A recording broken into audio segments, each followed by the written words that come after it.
Hello everyone, I am Ashish Umarkar. Welcome to the course Strength of Material. Today's our topic is direct and bending stress. This is the last chapter in our syllabus. So let's see. In previous video lecture we have seen concept of transverse shear and shear stress distribution in beams. We have also solved numericals based on this. If you have any doubt, so please go through the previous video lecture. In today's video lecture, we are focusing on direct and bending stress. After completion of this video lecture, the learner will be able to explain concept of direct and bending stress and concept of eccentric load and its effect on component. तो आज के इस video lecture में आप लोग सीखने वाले हो डायरेक्ट और बेंडिंग स्ट्रेस क्या होता है और इसेंट्रिक लोडिंग क्या होता है और उसके इसेंट्रिक लोडिंग का क्या इफेक्ट होता है पार्ट के ऊपर। सबसे पहले हम लोग देखते हैं लोडिंग क्या होता है। तो देखिए, किसी भी चीज के ऊपर किसी प्रकार का फोर्स जब आता है तो हम लोग बोलते हैं कि वो पार्ट लोडेड है। तो आप लोग यहाँ पर डायग्राम देख रहे हो, तो डायग्राम में आपको क्या दिख रहा है, एक वर्टिकल मेंबर दिख रहा है। ये एक पिलर है, कॉलम जो होते हैं ना अपने घर का वो, और ये उसका एक्सिस हो गया और नीचे जमीन है। तो यहाँ पर नीचे देखो फिक्स दिखाया गया है, तो ये पिलर है। पिलर का ये जो एक्सिस है वो एक्सिस के ऊपर अगर लोड आता है, ठीक है, ये पिलर जो है इसका ये जो वर्टिकल यहाँ से इतना यहाँ पे लेंथ है, तो उसके जो ये सेंटर एक्सिस है उस पे अगर लोड आता है तो हम लोग बोलते हैं कि लोड जो है वो एक्सियल है। When the load is acting along the longitudinal axis of the column. Longitudinal यानी क्या हो जाता है कि लेंथ के पैरेलल में जो एक्सिस है उस पर, लेंथ के पैरेलल में जो एक्सिस है उसके ऊपर अगर फोर्स आता है, लोड आता है, तो वो हम लोग बोलेंगे एक्सियल लोड है, ठीक है। और एक्सियल लोड या फिर इसको दूसरा नाम है डायरेक्ट लोड, जिसको हम लोग डायरेक्ट लोड भी बोल सकते हैं, ठीक है। अगर एक्सिस के ऊपर लोड नहीं आ रहा है तो एक्सिस छोड़ के आएगा कहीं पे, ठीक है। तो एक्सिस छोड़ के वो जहां पर ला, यहाँ पर आप लोग डायग्राम के अंदर देख रहे हो कि ये जो पी लोड है, ये एरो दिखाया है डाउनवर्ड, वो पी लोड एक्सिस के ऊपर काम ना करते हुए एक्सिस से थोड़ा दूर काम कर, तो एक्सिस के से थोड़ा दूर अगर काम कर रहा है तो उसको हम लोग बोलेंगे भैया it is a eccentric load, ठीक है। एक्सिस के ऊपर अगर ये सेम एरो यहाँ पर एक्सिस के ऊपर दिखाई देता तो हम लोग बोलते हैं एक्सियल लोड है। तो ये एक नॉर्मल प्रॉब्लम होता, stress is equal to load upon area से हम लोग इसको सॉल्व कर लेते।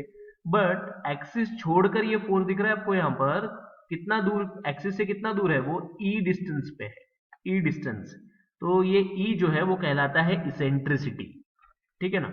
तो ये लोड हो जाता है eccentric load. A load whose line of action does not coincide with axis of column, not coincide, coincide यानी एक के ऊपर एक आना, यानी एक्सिस के ऊपर अगर लोड आ रहा है तो हम लोग बोलेंगे coincide, और एक्सिस के ऊपर नहीं आ रहा है तो does not coincide with the axis of the column, okay. तो इस प्रकार से इसको हम लोग बोलेंगे भैया ये P लोड जो है आ रहा है कॉलम के ऊपर वो इसेंट्रिक लोड है, और वो एक्सिस से कितना दूर है इसको हम लोग बोलेंगे इसेंट्रिसिटी।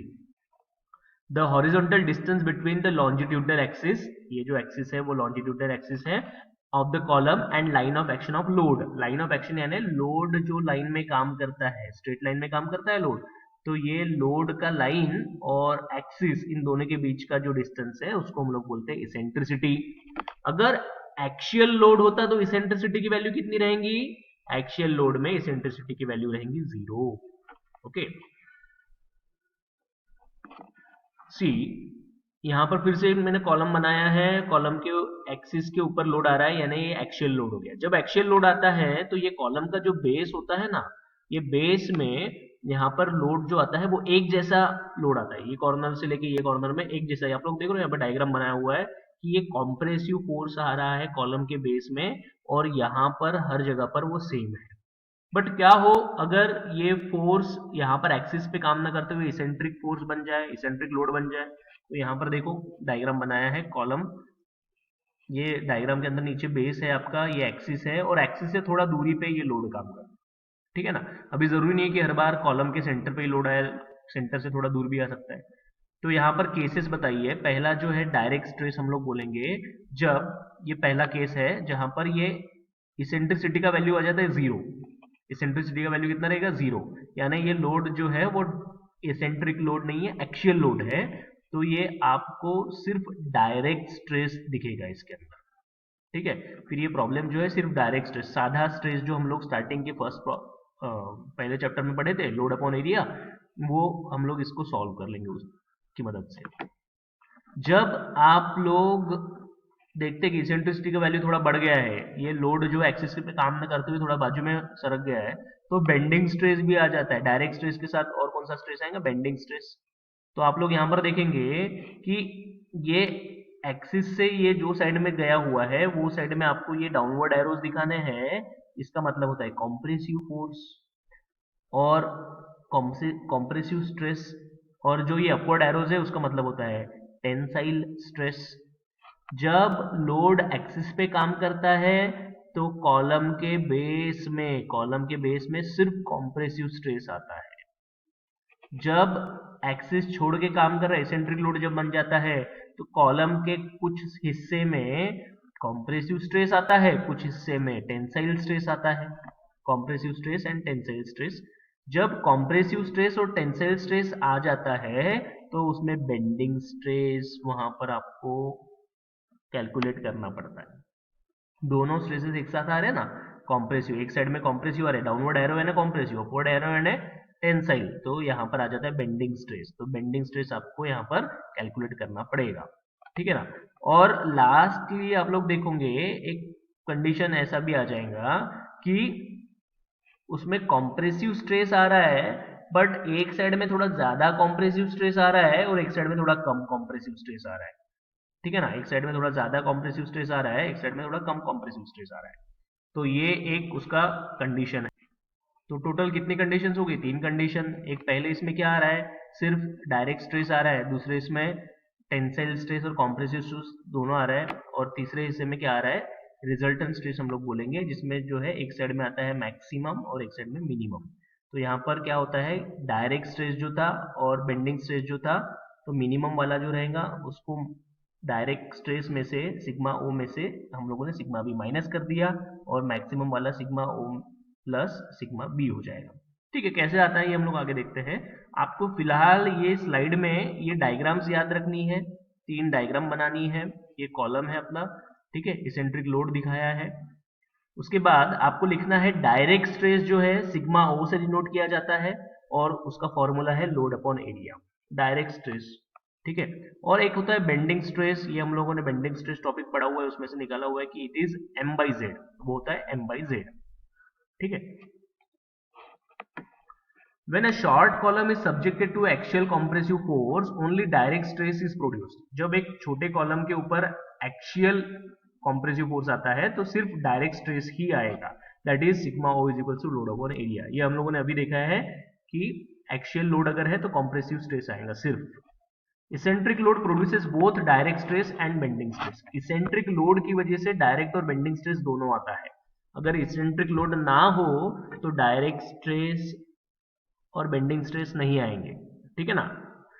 अगर एक्शियल लोड है तो सिर्फ डायरेक्ट स्ट्रेस आता है, ये आपको ध्यान में रखना है। ये फॉर्मूले हम लोगों ने नोट डाउन किए हुए। उसके बाद देखिए कि एक साइड में हम लोगों ने ये डायग्राम देखा था कि जिसमें एक साइड में जो है ना फोर्स का वैल्यू कुछ अलग है, एक साइड में ये स्ट्रेस का वैल्यू कुछ अलग है, दोनों साइड में अलग अलग स्ट्रेसेस का वैल्यू है। तो इसको हम लोग क्या बोलते हैं, मैक्सिमम एंड मिनिमम स्ट्रेसेस। एक साइड में मैक्सिमम स्ट्रेस है और एक साइड में मिनिमम स्ट्रेस है।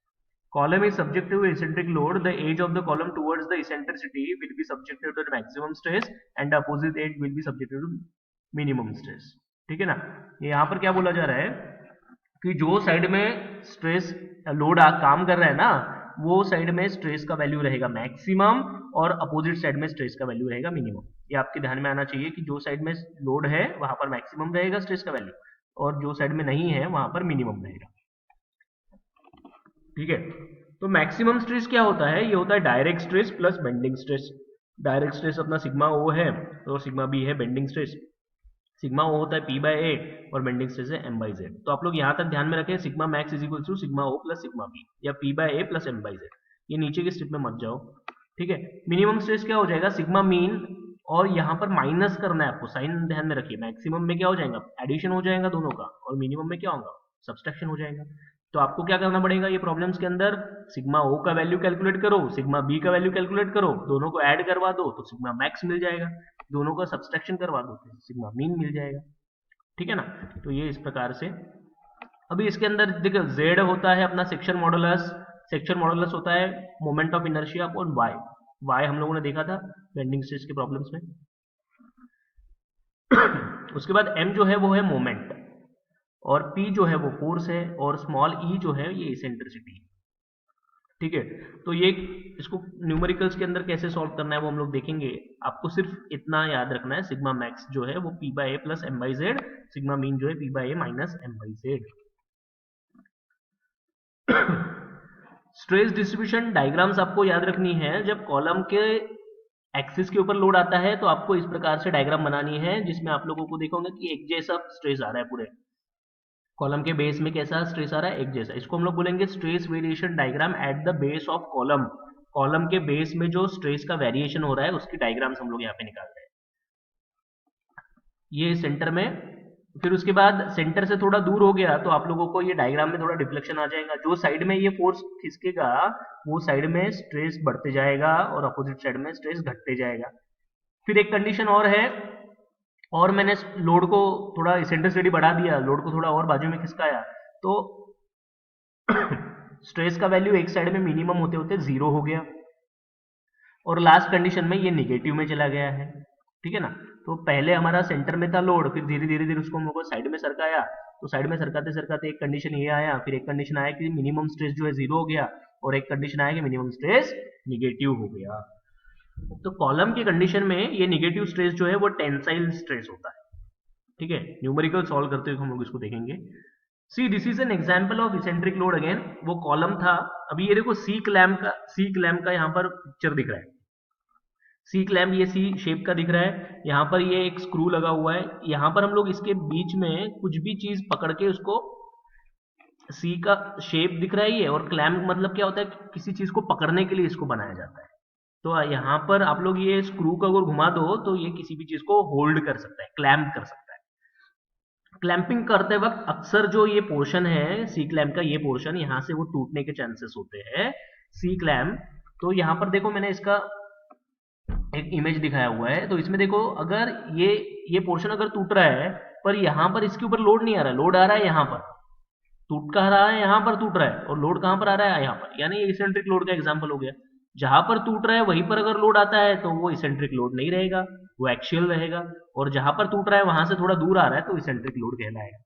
तो यहाँ पर आप लोग देखेंगे कि ये जो सी क्लैंप है, यहाँ पर एक्सिस छोड़ के जब इसके साइड में लोड आ रहा है तो एक पोर्शन जो है सी क्लैंप का वो टेंशन में चला जाता है, और दूसरा पोर्शन है कॉम्प्रेशन में चला जाता है, ठीक है ना। हम लोग न्यूमेरिकल सॉल्व करते इसको देखेंगे। तो आपको सिंपली अभी ध्यान में रखना है कि सी क्लैंप जो है ये इसेंट्रिक लोडिंग का एक एग्जांपल है। सी क्लैंप क्या है, इसेंट्रिक लोडिंग का एग्जांपल है। इसी प्रकार से बेंच वाइज है, उसके बाद कॉलम है, these are the all examples of eccentric loading. तो ये डायरेक्ट और बेंडिंग स्ट्रेस आते हैं इनके अंदर। फिर देखो ये आप लोग, ये टूटने वाला यहां पर था पर लोड यहां पर आ रहा है, तो आप लोग कितने दूरी पर इसको लोडिंग करवा सकते हैं, है ना। लोडिंग आप लोग कितने दूरी पे, आप लोगों ने देखा होगा कि कोई कॉलम है तो कॉलम के ऊपर ऐसा सज्जा होता है, और सज्जा जो है कितना लंबा ले सकते हैं आप लोग, बालकनी कितनी लंबी ले सकते हैं, बालकनी में सपोर्ट एक कॉर्नर पे होता है, वो कितनी लंबी ले सकते हैं, तो उसको हम लोग बोलते हैं कि लिमिट ऑफ इसेंट्रिसिटी। तो ये कितना होना चाहिए, लिमिट ऑफ इसेंट्रिसिटी अगर बहुत लंबा ले लिया तो वो जाहिर सी बात है कॉलम उखड़ जाएगा, और अगर उसको बहुत शॉर्ट ले लिया तो वो अच्छा मजबूत रहेगा, है ना। तो इसको हम लोग बोलते हैं लिमिट ऑफ इसेंट्रिसिटी। तो सेंटर से कितना दूरी तक हम लोग लोड दे सकते हैं उसको हम लोग बोलते हैं कि लिमिट कितना रहेगा उसका इसेंट्रिसिटी का, ठीक है। इसको हम लोग और अच्छे तरीके से देखेंगे जब हम लोग इसको न्यूमेरिकल सॉल्व करेंगे। फिलहाल हम लोग ये वीडियो यहाँ पर समाप्त करते हैं।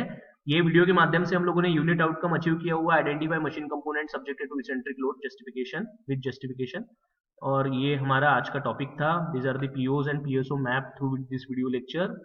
Okay, so thank you everyone. next lecture is on numerical.